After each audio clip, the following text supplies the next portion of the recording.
In this week's podcast, we're visiting with an old friend, Kristen Lindquist.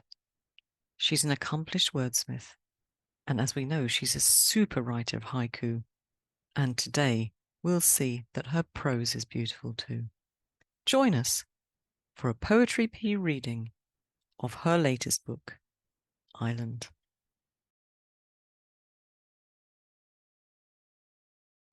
Hello, my name is Patricia, and this is the Poetry P podcast. I think you're in for a poetry treat today. Kristen Lindquist is back at P Towers to read haibun and haiku to us.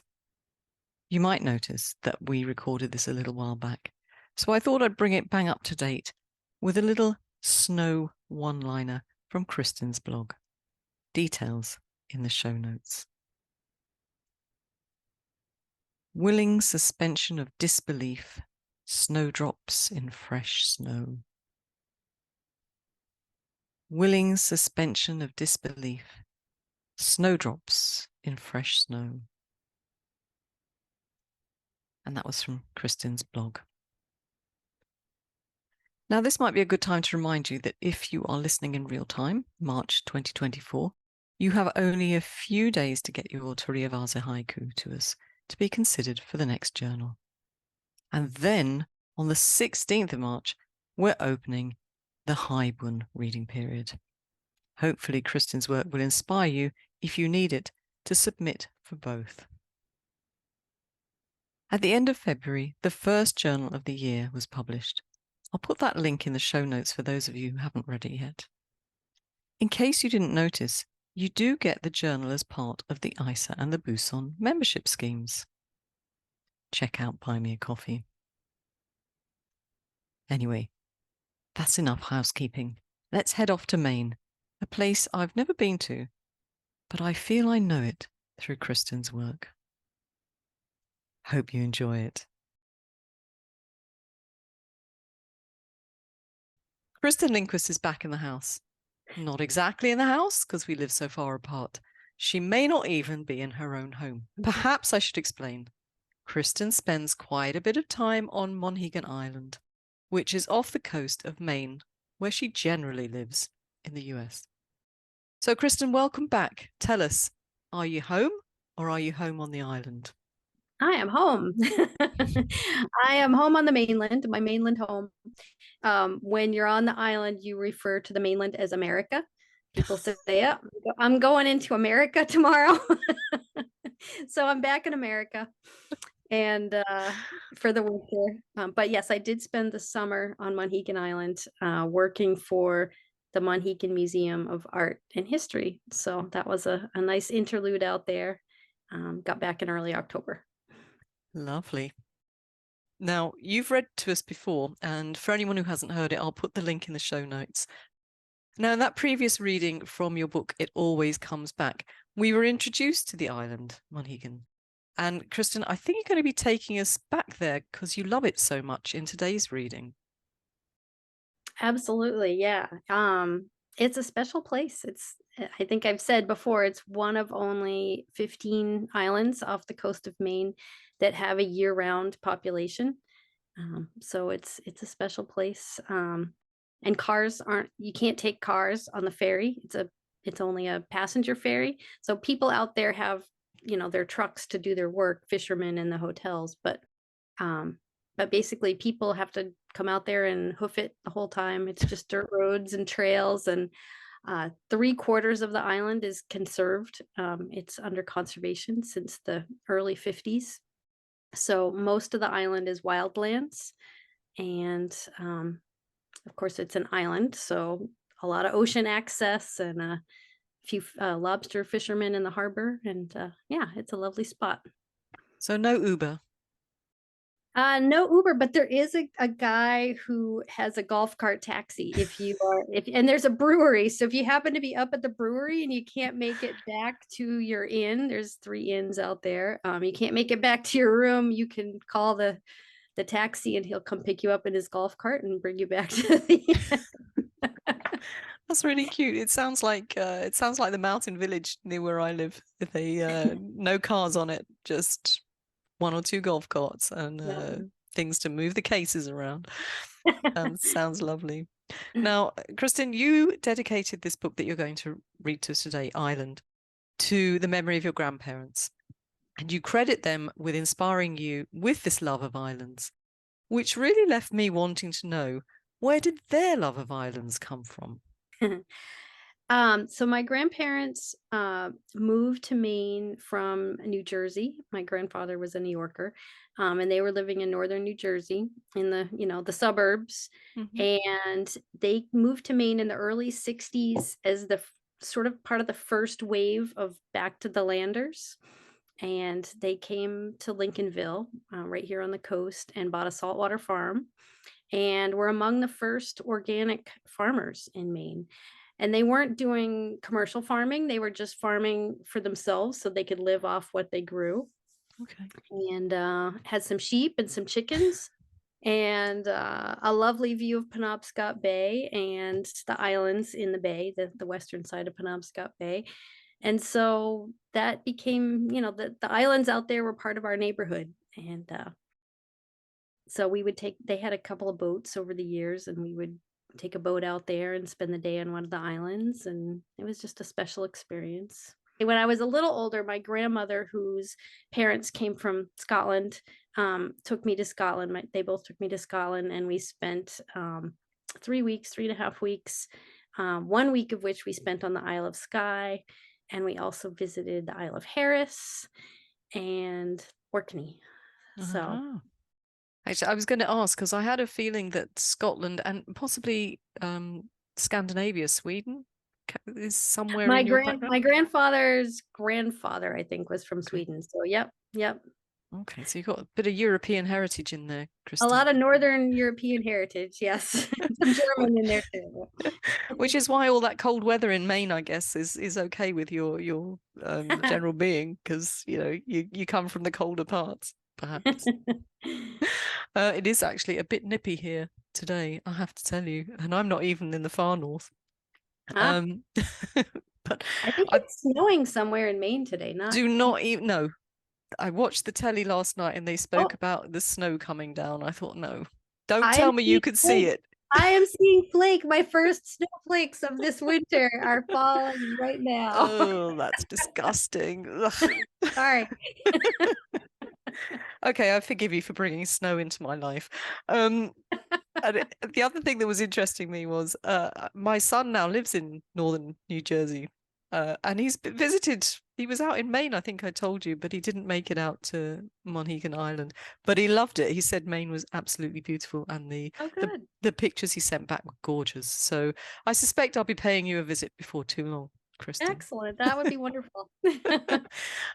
I think it's time that we went and visited with you and your island. So I'm going to ask you to give us a bit of a reading, Kristen. So this is from my book, Island. And this first piece is a haibun, and then I'll follow it with some haiku from the book. Offerings. An island 10 miles off the coast of Maine, a pocket beach, one early spring morning.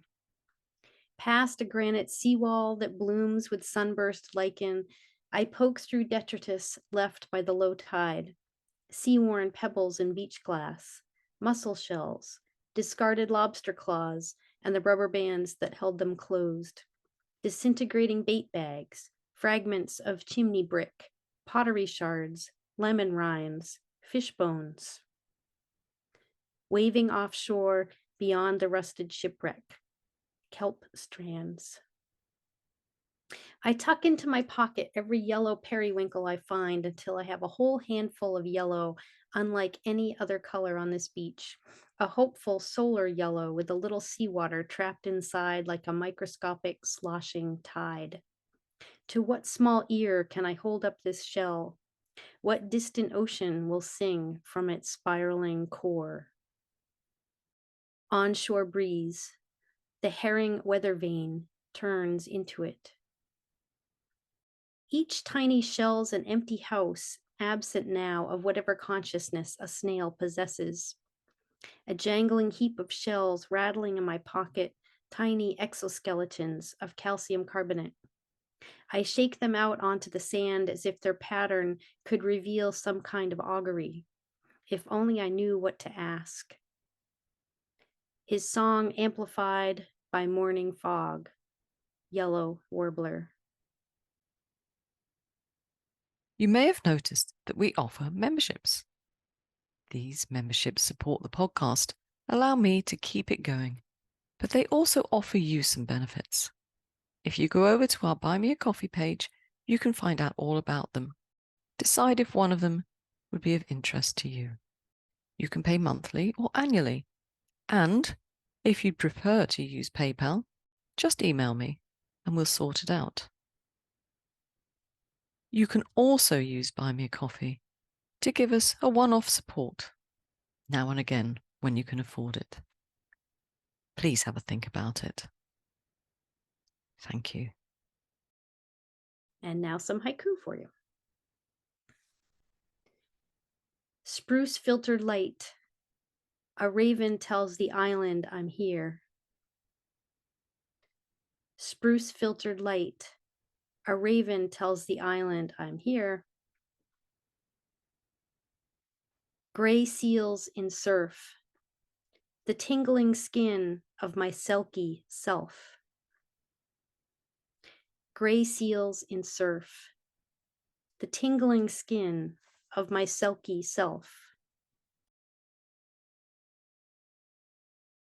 Ready or not, a girl aligns her body with an apple tree. Ready or not, a girl aligns her body with an apple tree. Autumn gale, a crowd of propane tanks huddles on the wharf.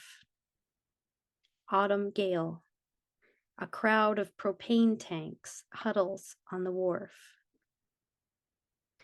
An arrowhead, almost a rock again, winter storm watch.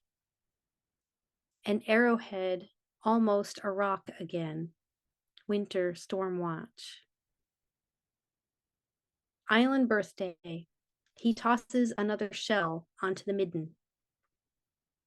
Island birthday, he tosses another shell onto the midden.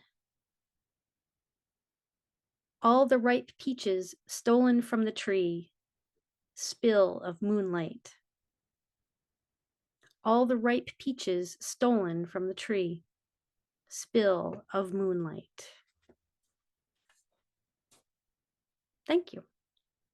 Kristen, thank you very much. That was an excellent reading. You only chose to read one of the haibun. There are more haibun in the book. When you sent me your choices and said you sent them without any haibun because you were a bit worried about the length of the reading.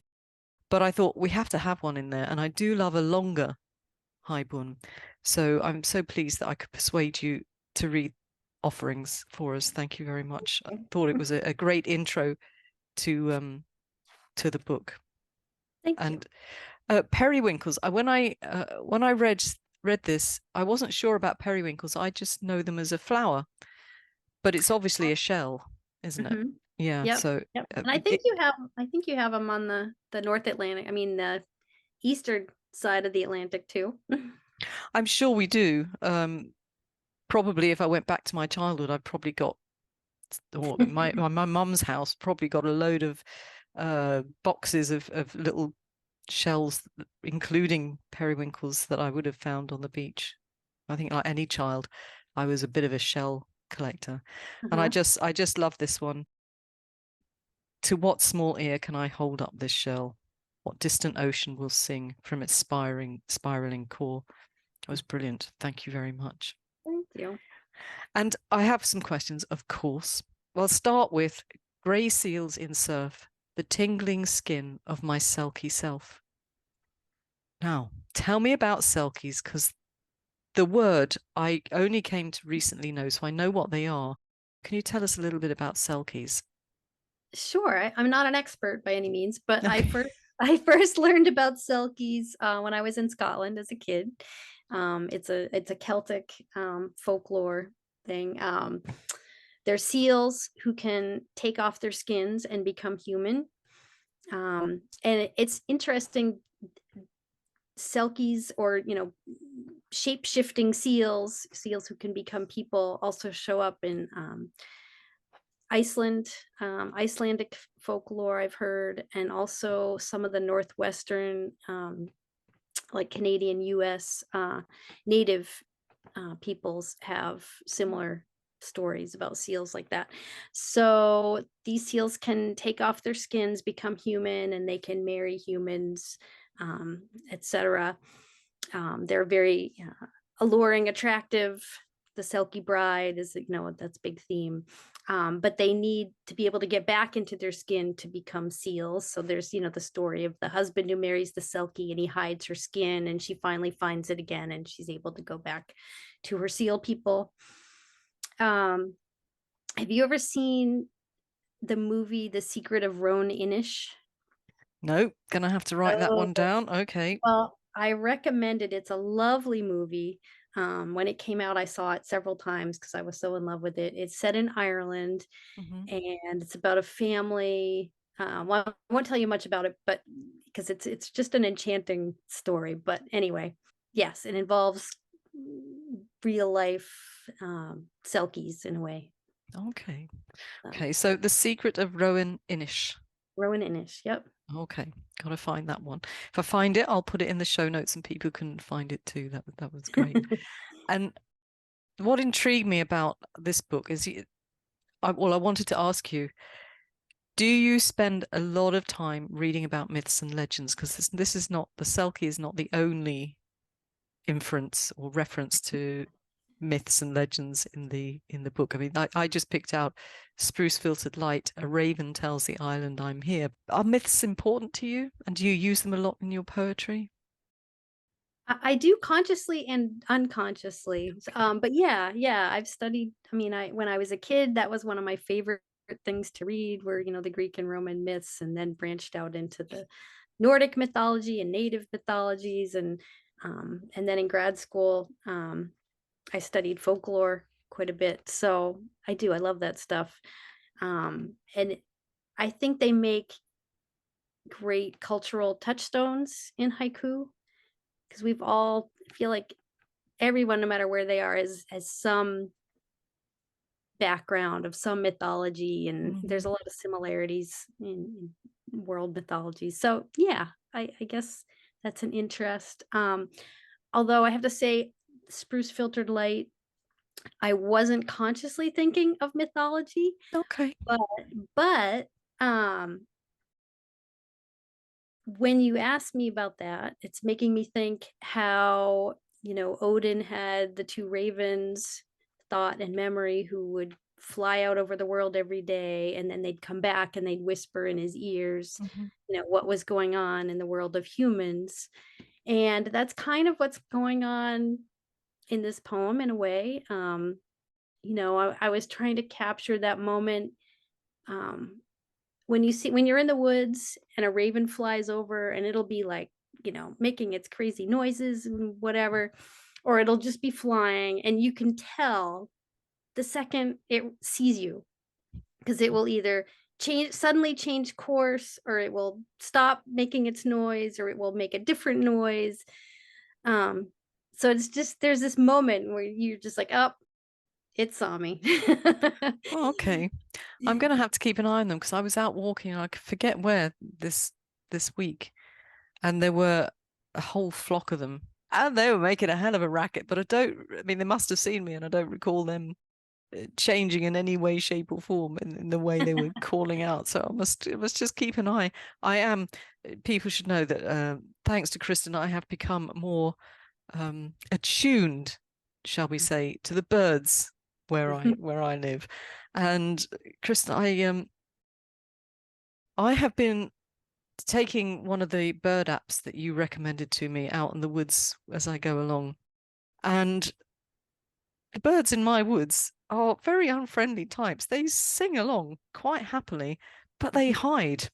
And it doesn't matter whether I've got my binoculars with me, I can never find them. And I'm particularly interested in the robin. There are robins all the way, they just populate our woods, and I can never see them. And I was up up there not so long ago, and the wardens were around. They'd set up a table and they were talking, showing people what was available in the woods. And they were showing pictures of these robins. And I said, I know they're there because I can hear them, but I can't ever see them. And they just looked at me as if I had two heads. You've never seen a robin? Yes, of course I've seen a robin, but not round here. Just anyway, there you go. Now I have another question, and I'm being really dense. Although I think since I've sat and I've looked at this poem time and again, and I think I've figured it out now, but I'm going to ask you the question. So the poem is An Arrowhead, Almost a Rock Again, Winter Storm Watch. An arrowhead, almost a rock again, winter storm watch. So, Kristen, before I show my ignorance and stupidity, could you tell me about this poem, please? Sure.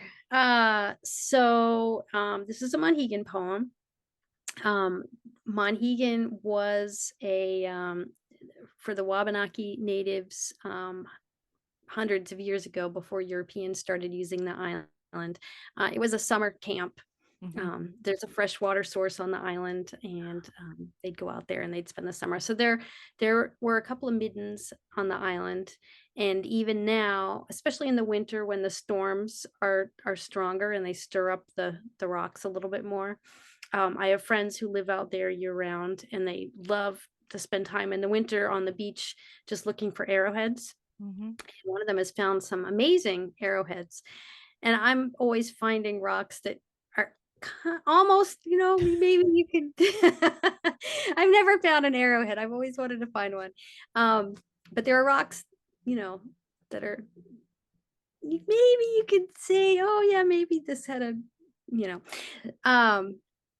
so it just made me think about the arrowheads that have been out there for so long and been through so many winter storms that they're worn down and that you can't even tell they were ever chipped into an arrowhead, that they are now just back to being non-human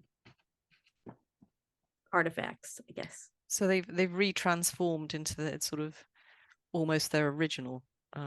They've just become lumps of rock again. They've become wild rocks. Yeah. Rather than tame rocks. We've been looking at Zoka, and I know it's something that interests you, and that's sort of like the transition of Zoka, how nature will transform itself. Left to its own devices, it'll come back to itself again. And so from that respect, it was very interesting for me to think of this, because I have seen in museums, I don't think I've ever found anything anywhere, the flints that have been made into arrowheads. Beautiful little things. But it just made me think about those being eroded, tossed around on the beach, whatever, and becoming, if you just pick them up, you'd never know what they were anymore. So I think I got there in the end, Kristen. But good.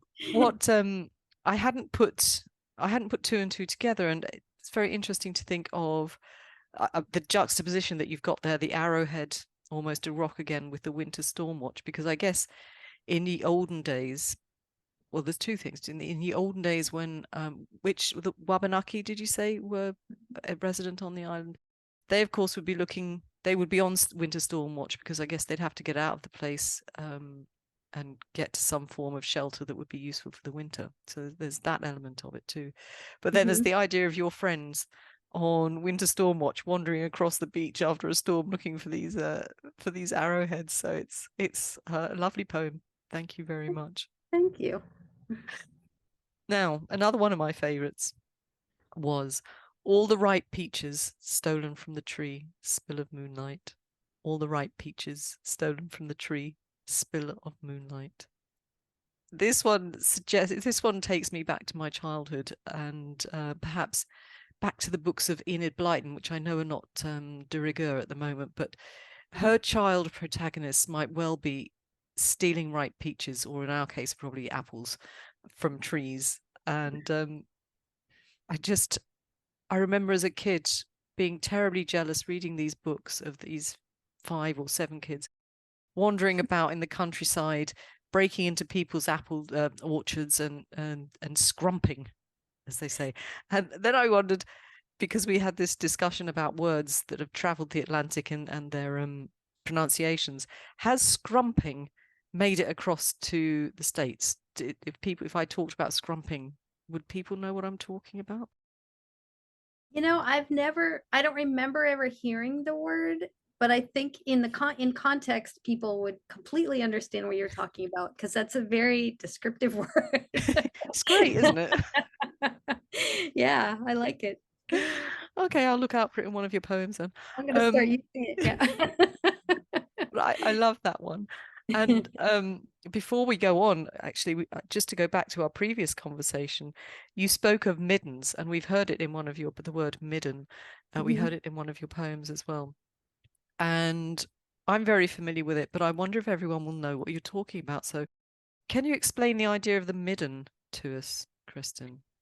Well, there's probably a technical term for it, which I can't reel off the top of my head, but I'm basically it's like a waste heap. It's like an archaeological waste heap. So um, here on the coast of Maine, there are quite a few spots where there are oyster shell middens. If you're an archaeologist or you know what to look for.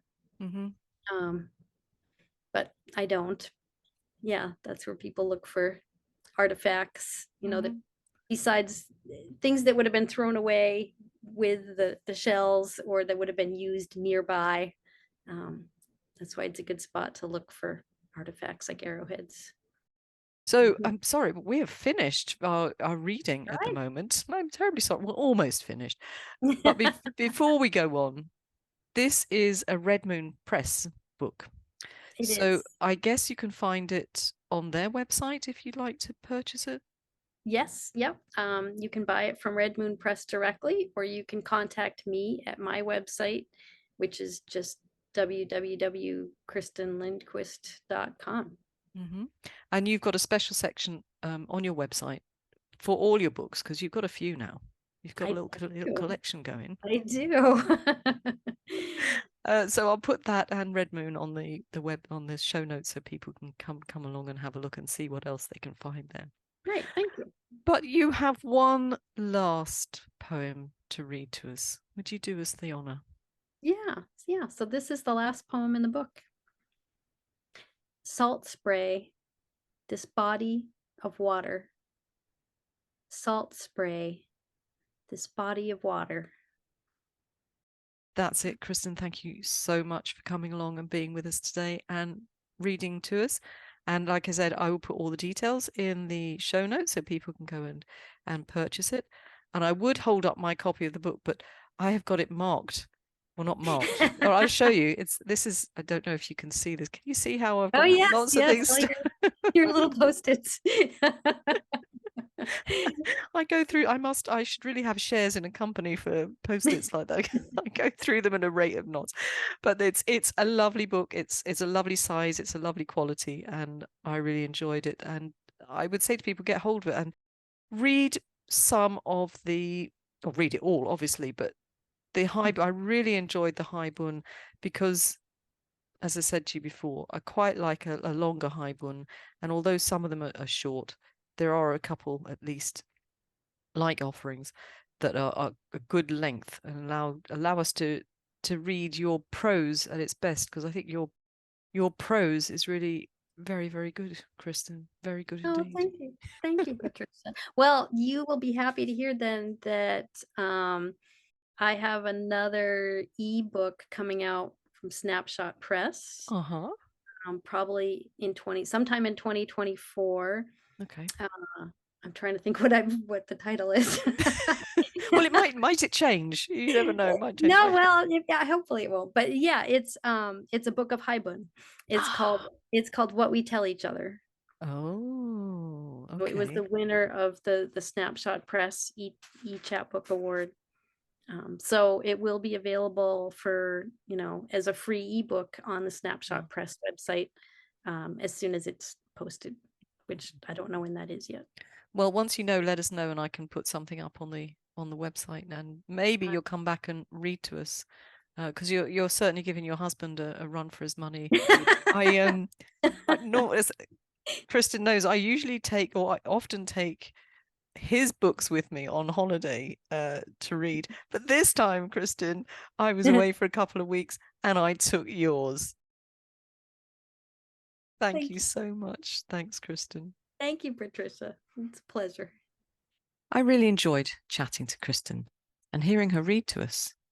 And as so often happens, as we were wrapping up the Zoom call, we got chatting about something, in this case, writing haibun.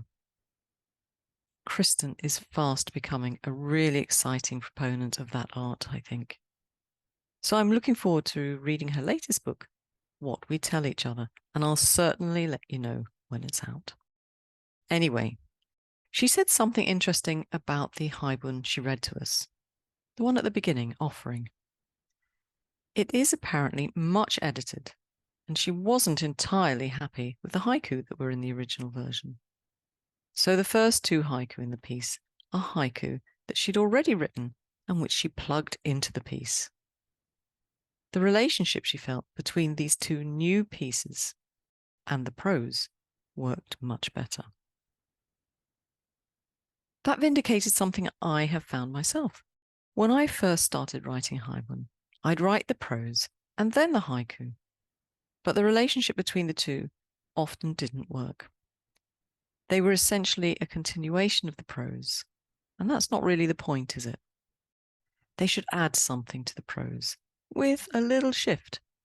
Not so much that they bear no relation to the prose, but enough to add more depth to the haibun. So I chatted to Sean O'Connor too, someone we all know who is a stellar writer of haibun. Now, he said to me that he always starts by thinking of the theme, then writing the haiku around that theme. And last, and certainly not least, he writes the prose, plugging in the haiku as he goes along. I changed the way I wrote haibun, having talked to him, and did it his way. And I honestly feel that the quality of my haibun instantly improved. If you feel there's something lacking in your haibun, why not try writing the haiku first and writing the prose around them? It could add that little je ne sais quoi to your work. Well, that's it from me. And of course, the lovely Kristen Lindquist. Links to her book are in the show notes. If you've enjoyed the podcast or the video on YouTube, please leave a review or a comment, and of course a like if it's possible. The more we have, the more people will find us. So thank you very much. I'd appreciate it if you could do that. Thanks for coming along today and listening to Kristen's poetry, and I look forward to being with you next time. Until then, keep writing. And in Kristen's honour, I'm going to play out the podcast with the sound effects of birds I came across in the woods one day this week. Hope you find them soothing. Remember to check the show notes, and if something's missing, just email me. Ciao.